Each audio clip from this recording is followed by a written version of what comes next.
Halo teman-teman, apa kabar? Saya harap semua sehat-sehat ya. Hari ini kita akan belajar tema baru atau materi baru, yaitu kita sikap kritis dan bertanggung jawab terhadap pengaruh media massa.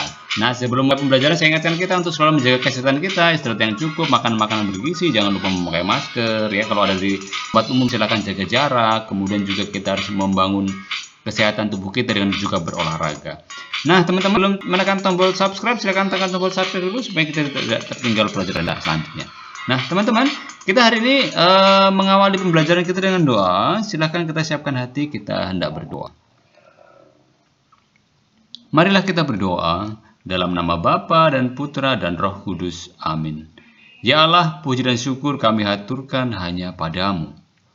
Begitu banyak pilihan dalam hidup ini, ada yang dapat menjauhkan kami daripadamu, tetapi ada juga pilihan yang membuat kami semakin dekat padamu. Ya Allah, ajarlah kami untuk setia hanya padamu. Mampukanlah kami belajar bagaimana Engkau setia kepada pilihan kasih, sehingga begitu banyak orang yang terangkat kemanusiaannya. Bantulah kami semakin tangguh dalam menyikapi tawaran. Buatlah kami semakin dewasa dengan tantangan itu. Buatlah kami semakin bertanggung jawab terhadap tugas kami. Demi Kristus, Tuhan dan pengantara kami. Amin. Dalam nama Bapa dan Putra dan Roh Kudus. Amin. Oke teman-teman, kita sudah mengawali pembelajaran kita dengan berdoa. Nah teman-teman, kita mulai dari pertanyaan ini. Apa sih sebetulnya sikap kritis itu? Ada yang bisa memberikan jawaban? Oke, ya kita bahas sama-sama. Nah, jadi bersifat kritis itu mencoba menyaring sebetulnya dan mampu mempertanggungjawabkan apa yang kita pilih dan kita percaya. Itulah bersifat kritis. Tetapi sikap kritis juga mengandaikan kedewasaan berpikir kita. Kita mampu mempertimbangkan baik buruk suatu hal. Kita juga bisa selektif dan mampu membuat skala prioritas ya dalam menentukan pilihan-pilihan hidup. Nah, sikap kritis ini juga berarti kita mampu memilih dan memilah mana yang benar dan mana yang salah, mana yang baik dan mana yang buruk, dan mana yang positif dan mana yang negatif. Nah, jadi sikap kritis ini mengandaikan sifat kedewasaan berpikir kita. Ya, tanda sebagai orang dewasa adalah kita betul-betul mampu membedakan, mampu memilih, dan juga mampu mempertanggungjawabkan apa yang sudah kita pilih. Nah, kemudian apa sih maksudnya bersikap kritis terhadap media? Akhir-akhir ini ya kita dibanjiri oleh banyak informasi, media komunikasi ya kita berkembang sangat pesat sekali ya, apalagi sekarang adanya media sosial yang memang sungguh-sungguh menghampiri kita setiap saat. Ya, sebagai dampaknya informasi yang masuk ke dalam kehidupan kita sehari-hari tidak terbendung ya, entah informasi yang baik, informasi yang buruk semua masuk. Nah, persoalannya informasi itu ya sekali lagi ada yang membangun ya, tapi juga ada yang sekali lagi itu merugikan. Nah, pada umumnya banyak di antara kita yang bersifat polos ya dalam mengadopsi kehadiran media itu. Ya, kita menelan begitu saja apa yang disediakan atau yang dan tidak dicerna ya apa yang didapat dari media.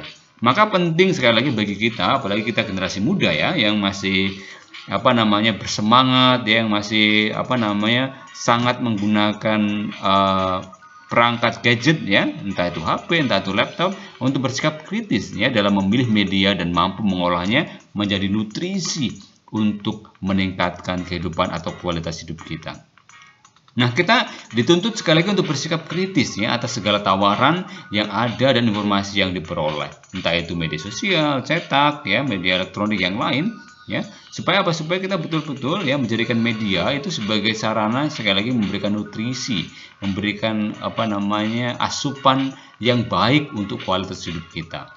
Ya, kalau kita melihat kata media sendiri, media itu berasal dari bahasa Latin sebetulnya, tapi dalam bentuk jamak yaitu medium, yang secara harfiah berarti pengantara atau pengantar, dan dalam hal ini adalah pengantar pesan atau informasi.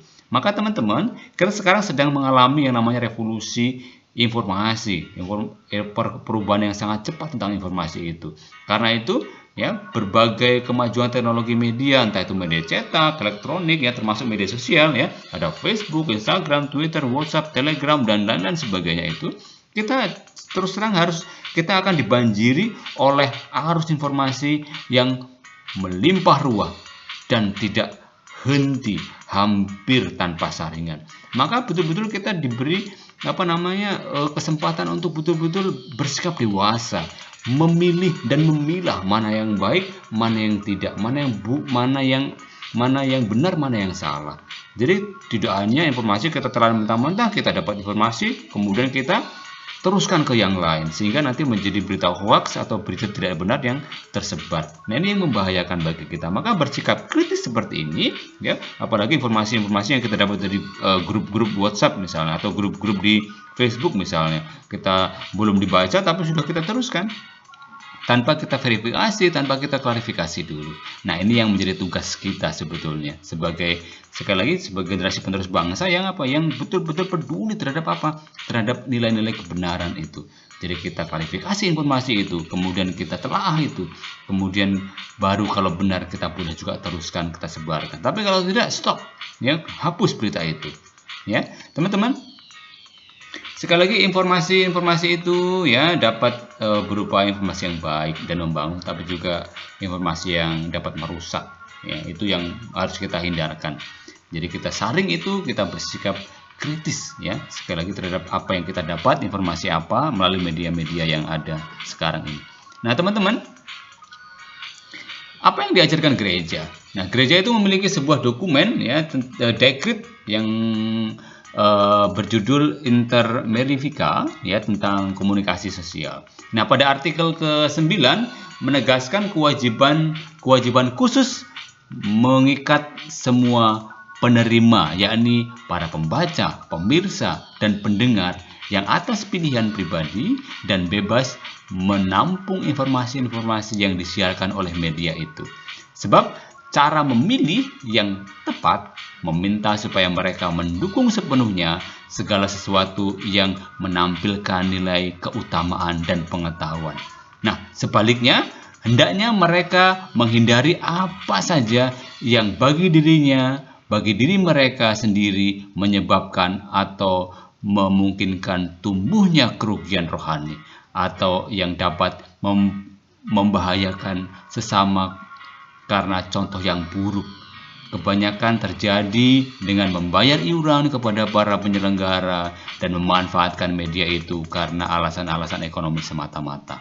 Nah, maka supaya para penerima itu mematuhi hukum moral, hendaknya mereka jangan melalaikan kewajiban untuk selalu mencari informasi tentang penilaian mengenai semuanya itu yang diberi oleh instansi-instansi yang berwenang dan untuk mengikutinya sebagai pedoman menurut suara hati yang cermat untuk lebih mudah melawan dampak-dampak yang merugikan dan mengikuti sepenuhnya pengaruh-pengaruh yang baik sehingga mereka berusaha mengarahkan dan membina suara hati mereka. Jelas ya ajakan gereja ini ya. Kita tidak semerta-merta menerima informasi begitu saja, tetapi tetap memprioritaskan ya nilai-nilai keutamaan dan pengetahuan. Hindari yang merugikan diri sendiri ya dan juga orang lain. Nah, artikel kedua itu ada di artikel 10 ya, ditegaskan pula bahwa hendaknya kalangan kaum muda berusaha supaya dalam memaknai upaya-upaya komunikasi sosial mereka belajar mengendalikan diri dan menjaga ketertiban. Kecuali itu, hendaknya mereka berusaha memahami secara lebih mendalam apa yang mereka lihat, mereka dengar dan baca. Hendaknya itu mereka berbicara dengan para pendidik, dengan para ahli, dan dengan demikian mereka belajar memberi penilaian yang seksama. Sedangkan para orang tua hendaknya menyadari bahwa kewajiban mereka adalah menjaga dengan sungguh-sungguh supaya tayangan-tayangan, terbitan-terbitan tercetak, dan lain sebagainya yang bertentangan dengan iman serta tata susila jangan sampai memasuki ambang pintu rumah tangga. Dan jangan sampai anak-anak menjumpai di luar lingkup keluarga. Nah, dokumen ini secara khusus menerima kekuatan pengaruh media bagi masyarakat manusia secara penuh. Nah, teman-teman, jelas ya, kita diingatkan ya sebagai kaum muda untuk sekali lagi ya melihat dalam-dalam apa yang kita lihat, apa yang kita dengar, apa yang kita baca.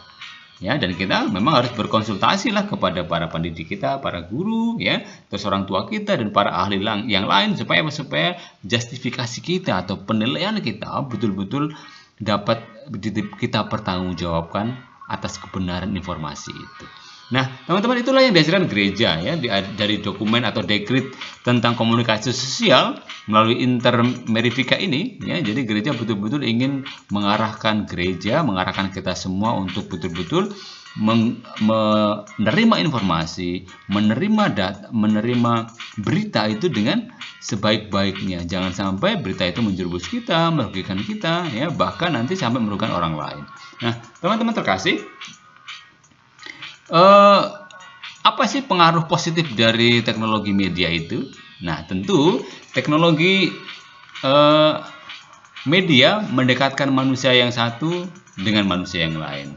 Ya, ia dapat mendekatkan pikiran dan relasi kita. Pikiran dan relasi kita menjadi lebih terbuka kepada orang lain, kepada bangsa lain, budaya lain, dan sebagainya. Ya, jadi jelas ya, menghubungkan, lebih mudah mendekatkan kita sama manusia. Yang kedua, teknologi media dapat membuat kita terlibat pada peristiwa di belahan bumi yang lain, ya. Misalnya kita terlibat dalam gempa bumi di Aljazair yang di tempat lain, ya. Virus corona sekarang ini, ya. Kemudian virus SARS di Cina, terus Piala Dunia dan lain sebagainya. Jadi kita bisa juga terlibat dalam peristiwa-peristiwa yang ada di belahan bumi yang lain.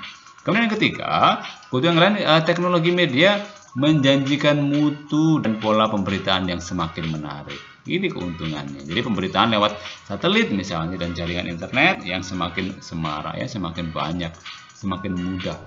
Teknologi media dapat menyajikan gambar dan suara yang lebih canggih seperti musik stereo, gambar 3 dimensi dan lain sebagainya. Itu merupakan pengaruh positif teknologi media yang sekarang ini. Nah, teman-teman, media yang ada pasti memiliki pemilik atau sponsor dari media itu. Maka apakah pengaruh dari pemilik atau sponsor media itu? Jelas ya bahwa manusia, entah pemilik media, entah sponsor, entah lembaga negara, entah masyarakat dan gereja, dapat menggunakan media untuk menciptakan perhatian dan keprihatinan umum tentang sesuatu masalah di belahan bumi, seperti masalah COVID-19 ini, masalah AIDS, ya, masalah narkotika, pembunuhan massal oleh suatu pemerintah otoriter, dan lain sebagainya. Dia membantu menciptakan keprihatinan. Itu salah satu dampak positif juga ya. Kemudian, media dapat digunakan untuk memberi informasi, membentuk opini umum yang baik, dan juga untuk mendidik. Nah, media dapat digunakan untuk membela keadilan, kebenaran, dan sebagainya. Ini sisi yang lain. Nah, teman-teman, yang ketiga, media dapat juga digunakan untuk sarana hiburan, ya misalkan hiburan musik, ya tari atau sinetron dan sebagainya. Ya, ini merupakan pengaruh-pengaruh dari sponsor atau pemilik media. Nah, teman-teman, adakah pengaruh yang tidak disadari dari media? Tentu ada. Apa saja sih? Ya, sadar tidak sadar, media sudah membentuk budaya baru. Kaum muda adalah masa yang terlibat penuh dalam budaya baru ini. Nah, sadar atau tidak sadar, media telah mengubah cara pikir kita tentang hidup, tentang budaya dan sebagainya. Jendela dunia terbuka lebar bagi kita. Ya, jadwal hidup kita, ya, kerja kita menjadi tidak teratur, ya. Banyak waktu tersedot untuk menonton, ya, mendengarkan siaran media. Komunikasi antar pribadi dalam keluarga jadi berkurang karena pengaruh media. Kita bisa lihat misalkan karena handphone, ya, kita jadi jarang berkomunikasi. Kemudian kecanduan dan keterlibatan pada kekerasan, pada seks bebas sering ada hubungannya dengan siaran TV atau chatting di internet atau HP, SMS, WhatsApp. Nah, dan arus urbanisasi sering disebabkan juga oleh tayangan yang glamor tentang kehidupan kota. Inilah merupakan juga dampak yang mungkin tidak disadari atau dampak negatif dari tayangan atau media. Apa pengaruh negatif yang disebabkan oleh teknologi media? Media telah membangun kerajaan dan kekuasaan yang sangat kuat. Siapa yang memiliki media, dialah yang kuat dan berkuasa. Media dunia utara menguasai dunia selatan. Kota menguasai desa. Pihak yang kuat dan kaya menguasai yang lemah dan miskin. Ya, kemudian media menciptakan budaya baru yang gemerlap, budaya asli dan lokal perlahan-lahan bersingkir. Itulah pengaruh negatif yang perlahan-lahan mulai memasuki kehidupan kita. Teman-teman, apa pengaruh negatif yang disebabkan oleh pemilik dan sponsor media? Tadi ada beberapa sudah saya sebutkan. Jadi media adalah bisnis, ya, supaya bisnis dapat laku maka digalakkan semangat materialisme, konsumerisme, dan hedonisme. Nah, lewat media dapat dibangun persepsi yang salah tentang kesejahteraan. Kesejahteraan berarti memiliki materi sebanyak-banyaknya. Manusia tidak lagi dinilai dari karakter dan dedikasi, tetapi dari apa yang dia miliki. Rumah, mobil, uang, dan sebagainya. Seperti yang dipromosikan pada iklan-iklan di media, seperti tayangan-tayangan yang ada di media, sinetron, dan lain sebagainya. Nah, lewat media dapat diciptakan stereotip tentang tokoh kecantikan, mode, dan sebagainya yang akan ditiru oleh khayalak ramai. Misalnya mode rambut, jadi rambut yang baik itu rambut yang seperti ini, sementara rambut yang lain tidak baik. Atau mode pakaian seperti ini yang baik, sementara pakaian yang lain itu tidak. Dan lain sebagainya, begitu cepat ditiru. Nah, lewat media dapat diciptakan sensasi tentang seks, kekerasan, dan horor yang mungkin sangat disenangi oleh penonton. Nah, pemilik, penguasa, dan sponsor media dapat melakukan berbagai rekayasa dan trik demi kepentingan bisnis dan politiknya. Ini mungkin kita juga bisa lihat di media-media mainstream kita, ya, di televisi dan lain sebagainya. Jadi kita bisa lihat itu ya sebagai pengaruh negatif dari sebuah media dilihat dari pemilik atau sponsor media itu. Nah, teman-teman, kita sudah mengakhiri pembelajaran kita, ya, kira-kira pengaruhnya seperti itu, ya. Jadi dari sifat-sifat kritis kita, sikap-sikap kritis kita, memang kita bisa melihat bagaimana mencermati itu sehingga kita tidak sampai pada masuk ke dalam dampak negatif dari sebuah media, teknologi media itu. Oke teman-teman, terima kasih pembelajaran hari ini sudah selesai. Kita akan akhiri pertemuan kita dengan doa. Saya harap pertemuan ini sungguh bisa membantu kita, penjelasan saya walaupun mungkin tidak jelas, paling tidak membantu sedikit dalam pemahaman kita untuk bersikap kritis terhadap media yang saat ini sedang terus berkembang sangat pesat, sangat cepat gitu. Mari kita akhiri pertemuan kita dengan doa. Kita siapkan hati, kita akan berdoa. Marilah kita berdoa dalam nama Bapa dan Putra dan Roh Kudus. Amin. Kita akan mendaraskan Mazmur 95. Marilah kita bersorak-sorai untuk Tuhan, bersorak-sorai bagi gunung batu keselamatan kita. Biarlah kita menghadap wajahnya dengan nyanyian syukur, bersorak-sorai baginya dengan nyanyian mazmur. Sebab Tuhan adalah Allah yang besar dan Raja yang besar mengatasi segala Allah. Bagian-bagian bumi yang paling dalam ada di tangannya. Puncak gunung gemunung pun kepunyaannya. Kepunyaannya laut, dialah yang menjadikannya, dan darat, tangannya lah yang membentuknya.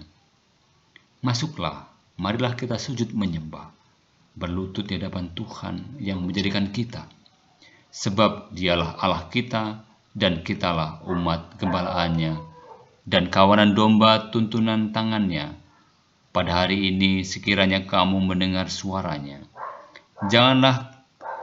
Janganlah keraskan hatimu seperti di Meriba, seperti pada hari di masa di padang gurun. Pada waktu nenek moyangmu mencobai aku, menguji aku, padahal mereka melihat perkataanku. 40 tahun aku jemu kepada angkatan itu, maka kataku, mereka suatu bangsa yang sesat hati, dan mereka tidak mengenal jalanku.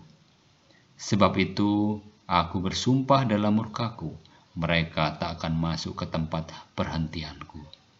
kemuliaan kepada Bapa dan Putra dan Roh Kudus, seperti pada permulaan, sekarang, selalu, dan sepanjang segala abad. Amin. Dalam nama Bapa dan Putra dan Roh Kudus. Amin. Terima kasih anak-anakku sudah mengikuti pelajaran dari awal sampai akhir. Sebagai penutup, saya minta kalian untuk mengerjakan ini. Yang pertama, jelaskan apa yang dimaksud dengan bersikap kritis terhadap media. Tadi jelas ya, sudah saya jelaskan juga. Jelaskan dampak positif serta negatif dari penggunaan alat teknologi informasi serta pada era digital saat ini. Kemudian yang ketiga, jelaskan pandangan gereja terkait tentang media massa ya, berdasarkan dekrit Konsili Vatikan kedua tentang komunikasi sosial, yaitu Inter Mirifica artikel 9 dan 10. Jadi sudah jelas ya, artikel 9 tentang apa, artikel 10 tentang apa. Kemudian yang keempat, tuliskan contoh sikap kritis terhadap media massa ya. Yang sudah saya contohkan tadi ya, misalkan kalian menerima berita di WhatsApp ya, atau di Instagram atau di Facebook. Nah, itu klarifikasi dulu, dikritisi dulu. Kemudian kalau benar boleh diteruskan ya. Kadang-kadang yang menjadi persoalan kan kita terima, kemudian kita tidak verifikasi, kita teruskan saja. Nah, itu yang jadi persoalan. Oke teman-teman, terima kasih sudah mengikuti pembelajaran kita. Silakan nanti kumpulkan hasilnya kepada Bapak Ibu guru. Oke, terima kasih. Sekali lagi, Tuhan menginginkan kita untuk menjadi generasi gereja yang memang bersikap kritis, mampu memperjuangkan nilai-nilai kebenaran. Nah, teman-teman, sampai ketemu di video pembelajaran berikutnya. Yang belum tekan tombol subscribe, silakan tekan tombol subscribe dulu supaya kita tidak tertinggal pelajaran-pelajaran kita selanjutnya. Bye-bye, Tuhan memberkati. Sampai jumpa di video pembelajaran berikutnya.